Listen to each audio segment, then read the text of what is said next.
Hi, I am Rahul Dev, CEO स्ना smart soldier advice services private limited. आपका स्वागत है हमारे चैनल म्यूचुअल फंड पाठशाला में। आज हम बात करने वाले हैं म्यूचुअल फंड बेसिक्स के बारे में। पहले हम जान लेते हैं कि म्यूचुअल फंड का क्या मतलब होता है। म्यूचुअल फंड एक एसेट मैनेजमेंट कंपनी है जो एक पूल ऑफ इन्वेस्टर से पैसा इकट्ठा करती है और इस इकट्ठा पैसे को उन्हें इन्वेस्ट करने का मौका देती है डिफरेंट एसेट क्लासेस में, उस एसेट क्लास के एक्सपर्ट के थ्रू। म्यूचुअल फंड एक एसेट क्लास नहीं है बट एक कंप्लीट इन्वेस्टमेंट सोल्यूशन है। इस स्टेटमेंट से मेरा ये मतलब है कि कई बार हमने ये कहावत सुनी होगी कि you should not put all your eggs in one basket.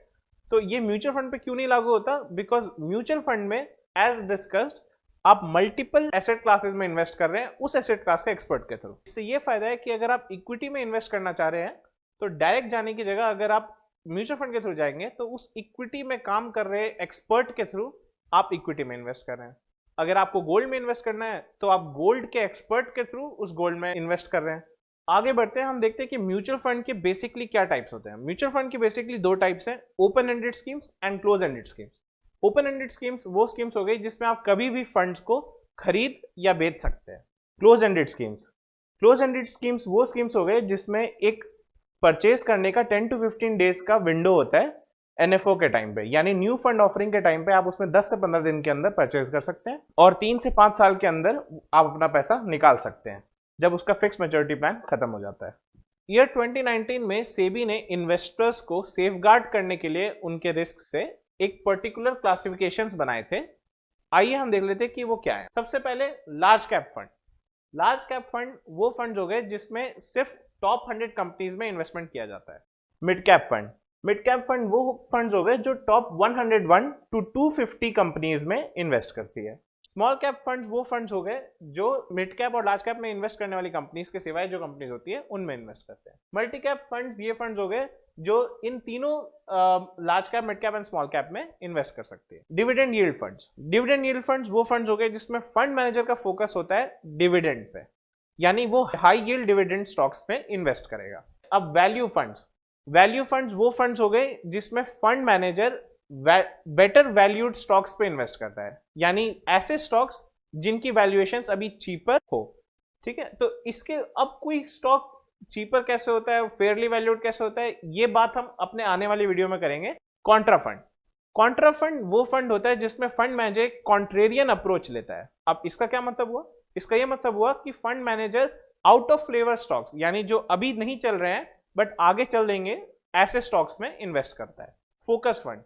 Focus fund वो फंड हो गया जिसमें फंड मैनेजर एक कॉन्सेंट्रेटेड 25 to 30 स्टॉक्स का पोर्टफोलियो बनाता है और उसमें इन्वेस्ट करता है। इसमें फायदा ये है कि ये हाई रिस्क हाई रिवॉर्ड वाले फंड्स हो गए, तो मोमेंटम गेम पे काम करते हैं ये।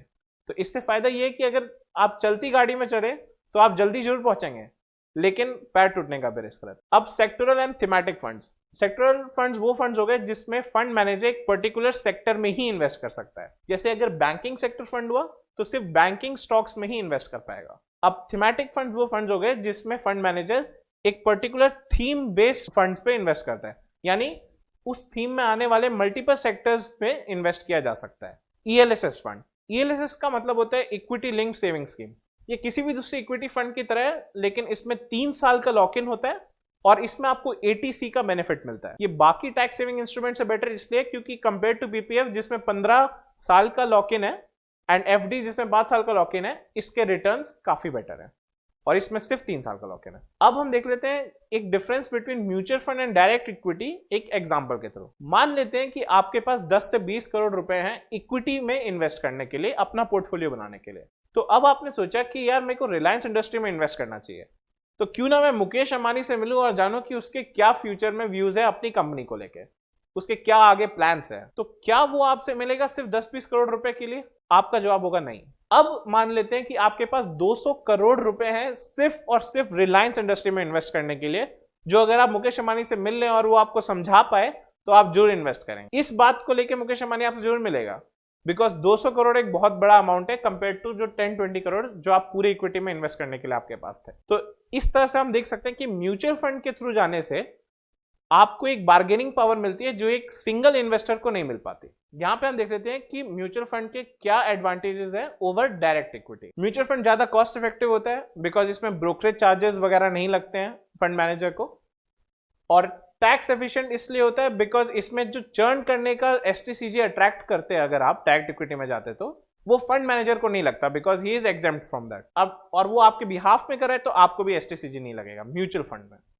डाइवर्सिफिकेशन, म्यूचुअल फंड के थ्रू इन्वेस्ट करने से आप ज्यादा स्टॉक्स पे इन्वेस्ट कर पाएंगे बिकॉज अगर आप डायरेक्ट इक्विटी में कर रहे होते और आपके पास 10-20 हजार रुपए होते तो आप गिन चुन के 3 या 4 स्टॉक्स में इन्वेस्ट कर पाते हैं। बट अगर आप म्यूचुअल फंड के थ्रू जा रहे हैं तो आप 50 से 100 स्टॉक्स में इन्वेस्ट कर सकते हैं। अब डायरेक्ट इक्विटी में अगर आप इन्वेस्ट कर रहे हैं तो आप 24/7 अपने स्टॉक्स को ट्रैक नहीं कर पाएंगे। अगर आपके पास दिन में बहुत सारे काम है, आप पूरे दिन बैठ के सिर्फ वो स्टॉक्स की प्राइस नहीं ट्रैक करेंगे, आप कंपनीज के बैकग्राउंड में क्या चल रहा है वो नहीं ट्रैक कर पाएंगे। बट म्यूचुअल फंड के थ्रू इन्वेस्ट करने से ये फायदा है कि उनके पास एक टीम है जो कंटिन्यूसली 24/7 उसको ट्रैक कर रही है आउट ऑफ मार्केट आवर्स भी, कि क्या होने वाला है आगे के मार्केट में क्या होगा, और they have a long standing experience also जो आपके पास नहीं होगा। Manage behavioural and sentiment biases, इस स्टेटमेंट का क्या मतलब हुआ? अगर मान लेते हैं कि आपने कभी एचडीएफसी बैंक में गए और किसी लो लेवल एम्प्लॉय ने आपको अच्छे से ट्रीट नहीं किया, तो आप एक बायस बना लेंगे कि एचडीएफसी नाम ही खराब है, यानी एचडीएफसी ग्रुप के अगेंस्ट आप हमेशा आपके दिमाग में रहेगा कि एचडीएफसी ग्रुप ही खराब है, तो मैं कभी एचडीएफसी नाम की किसी चीज में इन्वेस्ट नहीं करूंगा, एचडीएफसी लिमिटेड में नहीं करूंगा, एचडीएफसी बैंकिंग में नहीं करूंगा। वो सिर्फ इसलिए क्योंकि एक लो लेवल एम्प्लॉय ने आपको गंदा ट्रीट कर दिया। तो इससे आप एक बहुत बड़ी अपॉर्चुनिटी खो सकते हैं इक्विटी मार्केट्स में, जो आप ऐसे नहीं खोते। लिक्विडिटी, क्योंकि जैसे हमने डाइवर्सिफिकेशन में बात की कि आप 3-4 स्टॉक्स की जगह 50 से 100 स्टॉक्स में एक्सपोजर ले रहे हैं, उससे यह फायदा होगा कि अब 3-4 स्टॉक्स के दाम नीचे हो सकते हैं, बट इससे अगर आपके 50 स्टॉक्स में अगर आपका एक्सपोजर है तो आपको इतना फर्क नहीं पड़ेगा ऑन दैट पर्टिकुलर डे। अब रिस्क मैनेजमेंट, फंड मैनेजर जो भी स्टॉक्स चूज करता है उसके अगेंस्ट में बात करने के लिए एक रिस्क मैनेजमेंट की प्रॉपर टीम होती है फंड हाउस के पास, जो हर स्टॉक को जज करती है जो फंड मैनेजर ने पिक किया है कि उसने ये स्टॉक क्यों चूज किया, इस स्टॉक की आगे वैल्यूएशन अच्छी होगी, इसका क्या गारंटी है। जो चीज आप डायरेक्ट इक्विटी में इन्वेस्ट करते हैं तो आपके पास नहीं होती। Thank you, that's all for today. अगर आपको ये वीडियो पसंद आया हो तो लाइक और सब्सक्राइब करना ना भूलें और बेल आइकन पे जरूर क्लिक कीजिएगा ताकि हम आने वाली फ्यूचर वीडियोस में आपको आगे और समझा सके।